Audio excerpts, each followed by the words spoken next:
আসসালামু আলাইকুম সুপ্রিয় শিক্ষার্থী, আমি আপনাদেরকে আজকে দেখাবো যে আপনারা একটি শিক্ষা প্রতিষ্ঠান কিভাবে লিস্টিং করবেন। তো আপনারা একটা যদি প্রাইমারি স্কুলে যান বা হাই স্কুলে যান, আমি আপনাদেরকে একটি প্রাইমারি স্কুলের লিস্টিং করে দেখাই। তো মূলত এখানে আপনি প্রথম অবস্থায় তো আপনাকে সিলেক্ট করতে হবে প্রতিষ্ঠান।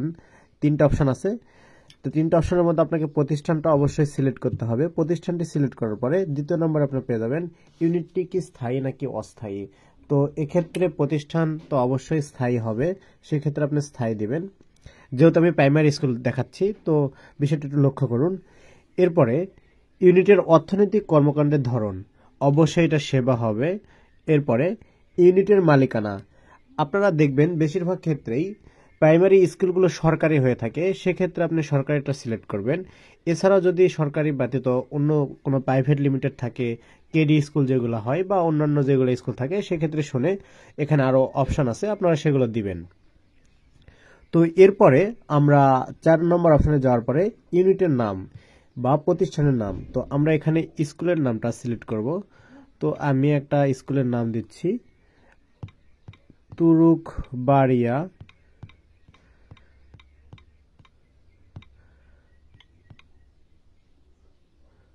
সরকারি প্রাথমিক বিদ্যালয়। তো আমি মূলত এই প্রাইমারি স্কুলের নামটা দিয়ে দিলাম তুরুকবাড়িয়া সরকারি প্রাথমিক বিদ্যালয়। তো আমরা 4-এর 2 নম্বর যদি অপশন আপনাদেরকে দেখাই, এখানে রয়েছে বাড়ি বা মার্কেটের নাম। তো স্কুলের ক্ষেত্রে বাড়ি বা মার্কেটের নাম আপনারা কখনোই পাবেন না, তো সেক্ষেত্রে আবার রিপিট করুন স্কুলের নামটাই এখানে ধরবেন এবং এটা সিলেক্ট করুন, করে কপি করে নিয়ে এসে এখানে আবারও পুনরায় পেস্ট করে দিন, তাহলেই কিন্তু ওকে। এরপরে 4-এর 3 নম্বরে আসার পর আপনারা দেখতে পাবেন পূর্ণাঙ্গ ঠিকানা বা হোল্ডিং নাম্বার। তো এই স্কুলটা মূলত কোন জায়গাতে অবস্থিত সেটা কিন্তু আপনাকে দিতে হবে। স্কুলে যদি হোল্ডিং নাম্বার থাকে তাহলে সেটা দিবেন। তো স্কুলটা আমার মূলত অবস্থিত তুরুকবাড়িয়া গ্রামেই, তো আমি এখানে লিখব জাস্ট তুরুকবাড়িয়া। এরপরে তৃতীয় অপশানে যাওয়ার পরে এখানে রয়েছে রোড নাম্বার, পাড়া, ব্লক, সেক্টর, রাস্তা। তো এখানে আপনার যদি রুট থাকে সেক্ষেত্রে আপনি রুট দিবেন। শহরের ক্ষেত্রে তো অবশ্যই রুট পাবেন, মাস্ট বি।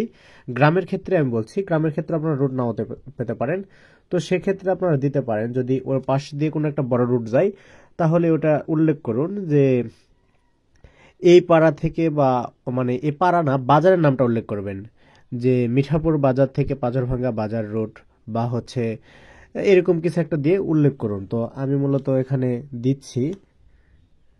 তো আমি মূলত এখানে দিব আমার এই স্কুলটা পড়েছে মিঠাপুর টু পলাশবাড়ি রোডের পাশে।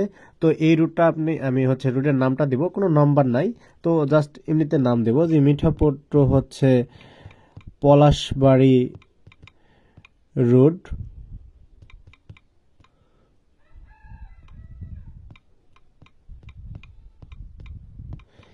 এরপর আপনি যদি মূলত বিষয় আপনার যদি রুট নাম্বার থাকে, শহরের ক্ষেত্রে তো অবশ্যই রুট নাম্বার পাবেন, তো সেই ক্ষেত্রে আপনি রুট নাম্বারটা অবশ্যই সিলেক্ট করবেন। আর ব্লক নাম্বার, সেক্টর নাম্বার এগুলো পাবেন। যারা গ্রামের ক্ষেত্রে আমি এটা একটু সলিউশন করে দিলাম যে গ্রামের ক্ষেত্রে আপনারা তো পাবেন না। তো মূলত বিষয় আপনারা এইভাবে লিখুন যে মিঠাপুর টু পলাশবাড়ি রোড, বা ওর পাশ দিয়ে যে রাস্তাটা গেছে সেটা লিখুন। আর যদি কিছুই না পারেন তাহলে পাড়ার নাম উল্লেখ করুন, যে তুরুকবাড়িয়া পূর্ব পাড়া, না হলে পশ্চিম পাড়া, না হলে দক্ষিণ পাড়া। একটা গ্রামে তো অনেকগুলো পাড়া থাকে, কোন পাড়া স্কুলটা অবস্থিত সেটা লিখুন, যে এটা তুরুকবাড়িয়া পূর্ব পাড়া, দক্ষিণ পাড়া, এরকম একটা উল্লেখ করুন। তো এরপরে আপনারা চলে যাবেন টেলিফোন বা ফোন নাম্বার। অবশ্যই আপনার টেলিফোন নাম্বার নেবেন না, যেহেতু অপশন আছে। যদি মোবাইল নাম্বারটা নেওয়ার চেষ্টা করবেন মাস্ট বি, যদি না হয় তাহলে টেলিফোন নাম্বার নেবেন। তো আমি একটি মোবাইল নাম্বার এখানে সিলেক্ট করলাম।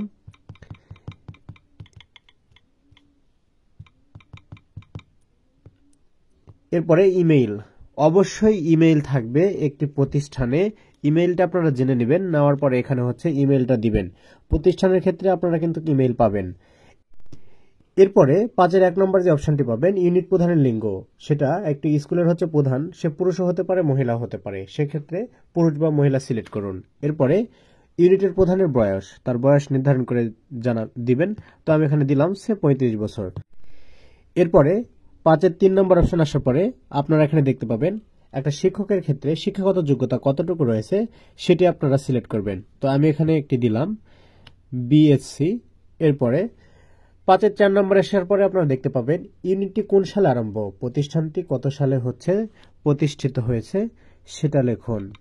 আমি এখানে দিলাম 2000 সাল, জাস্ট আনুমানিক করে আপনাদেরকে দেখানোর জন্য। ইউনিটের ক্ষেত্রে নিচের কোনটি প্রযোজ্য? এটির কোনো শাখা অফিস আছে কিনা, এটি একটি প্রধান কার্যালয়, এর অন্যান্য শাখা রয়েছে, এটি একটি কোনো শাখা নেই। আচ্ছা, এটার কোনো শাখা নেই, এটি প্রাথমিক বিদ্যালয়, সেক্ষেত্রে আমরা এটা সিলেক্ট করলাম। তো এরপরে আপনারা যে অপশনটি পাবেন সেটা হচ্ছে ইউনিট কি নিবন্ধন কি। তো সরকারি স্কুলের ক্ষেত্রে নিবন্ধন হওয়া লাগে না, এটা মনে করেন এমনিতেই সরকারি স্কুল, সেক্ষেত্রে না দিবেন। এরপরে 7-এর 1 নম্বর ইউনিটে নিয়োজিত জনবল প্রকারের সংখ্যা। আপনারা যে বিদ্যালয়ে লিস্টিং করতেছেন সেই বিদ্যালয়ে পূর্ণকালীন কর্মী কয়জন আছে এবং খণ্ডকালীন কর্মী কয়জন আছে এবং অনিয়মিত কয়জন আছে, এই বিষয়টা সিলেক্ট করবেন। তো কয়জন আমার একটা শিক্ষক আছে, একটা পূর্ণকালীন, সেক্ষেত্রে ধরেন 5 জন শিক্ষক আছে, আমি ওখানে 5 সিলেক্ট করলাম। এরপরে যদি কেউ অনিয়মিত থাকে বা খণ্ডকালীন থাকে, দেখা যাচ্ছে কিছু সময়ের জন্য স্কুলে এসে কাজ করে যায়, এরকম যদি থাকে সেক্ষেত্রে আপনারা সেটা বিবেচনাতে দিবেন। এরপরে নিচে যে অপশনটি পাবেন সেখানে রয়েছে জনবলের দক্ষতা লেভেল। তো এখানে আসার পরে আপনারা অবশ্যই তো স্কুলের টিচারগুলো দক্ষ হবে, সেক্ষেত্রে আপনারা দক্ষ সিলেক্ট করে যে উপরে যে 5 জন জনবল দিয়েছেন সেখানে 5 দিন।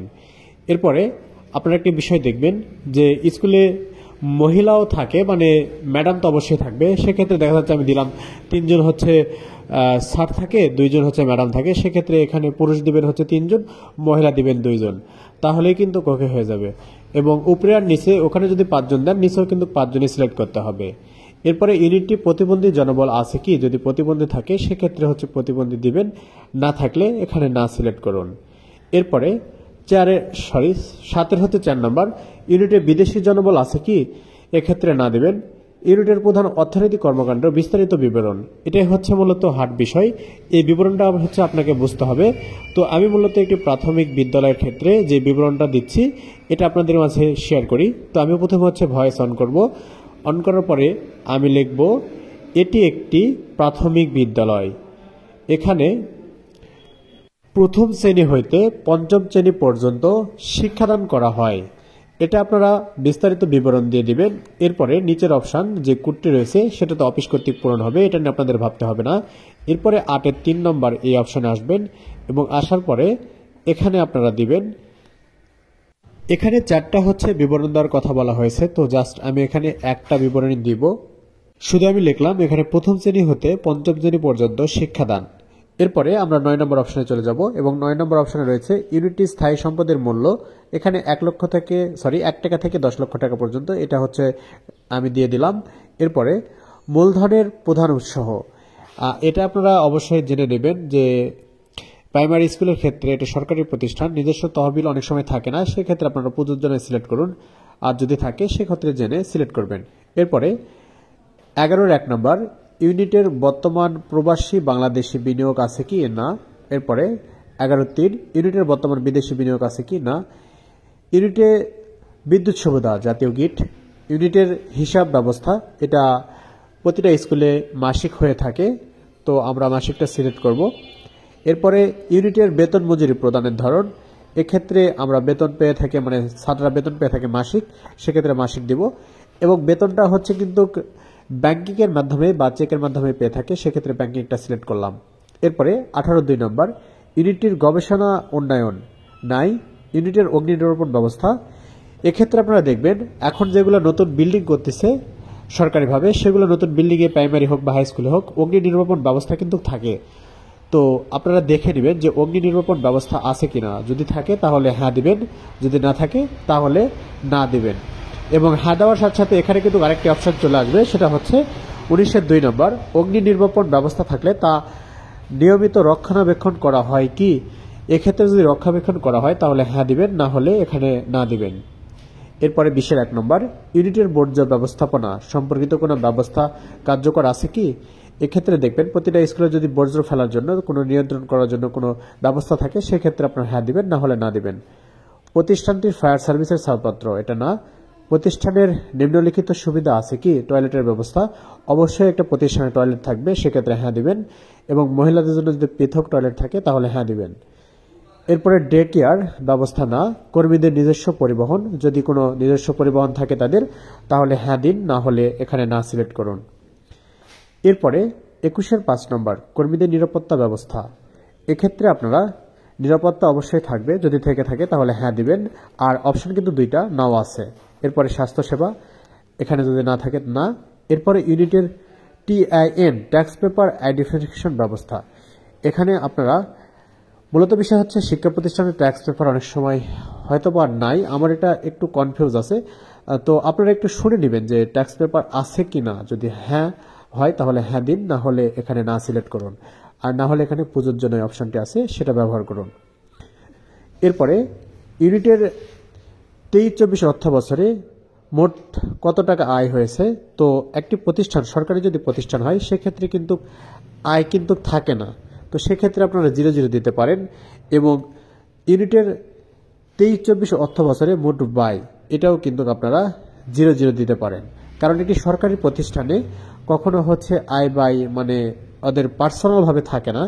তারপরেও যদি থেকে থাকে, মানে যেগুলো পার্সোনাল স্কুল আছে বা হচ্ছে আপনার বিভিন্ন কোচিং সেন্টার, এগুলো যদি কোনো প্রতিষ্ঠান বা কিছু পেয়ে থাকেন তাহলে হয়তো জেনে শুনে তারপরে হচ্ছে তা নির্বাচন করবেন। এরপরে আপনার ইউনিটে নিম্নোক্ত কি কি সমস্যা রয়েছে, তো সেই ইউনিটে যদি সমস্যা থাকে বা প্রতিষ্ঠানে কোনো রকম সমস্যা থাকে, এখানে বেশ কিছু অপশান আছে, সেই অপশানের মধ্যে আপনারা সিলেক্ট করবেন, আর সমস্যা না থাকলে কোনো সমস্যা নেই, এটি সিলেক্ট করুন। এরপরে এগিয়ে যান অপশানটিতে টাচ করুন। তো মূলত বিষয় হচ্ছে আপনারা কিন্তু আমার কথা মতো হচ্ছে আপনারা, আমি যেভাবে দিয়েছি সবগুলো কিন্তু এইভাবে আপনারা সিলেক্ট করবেন না। আগে হচ্ছে একটা প্রতিষ্ঠানে গেলে তা সম্পর্কে ভালো করে জানুন, শুনুন, স্কুল প্রধানের সাথে কথা বলুন, তাদের সাথে কিছুক্ষণ আলোচনা করুন এই বিষয়টি নিয়ে, তারপরে হচ্ছে সব জেনে শুনে তারপরে হচ্ছে কিন্তু এটা সিলেক্ট করবেন। এবং আমি যেটা দিয়েছি এরকমভাবে কিন্তু সব স্কুলও হবে না, তাই হচ্ছে এর ব্যতিক্রম হতে পারে, সবগুলো হচ্ছে আপনারা দেখে শুনে তারপরে হচ্ছে সিলেক্ট করবেন। তো তারপরে নেক্সট টাইম হচ্ছে এগিয়ে যান, এখানে হচ্ছে টাচ করবেন।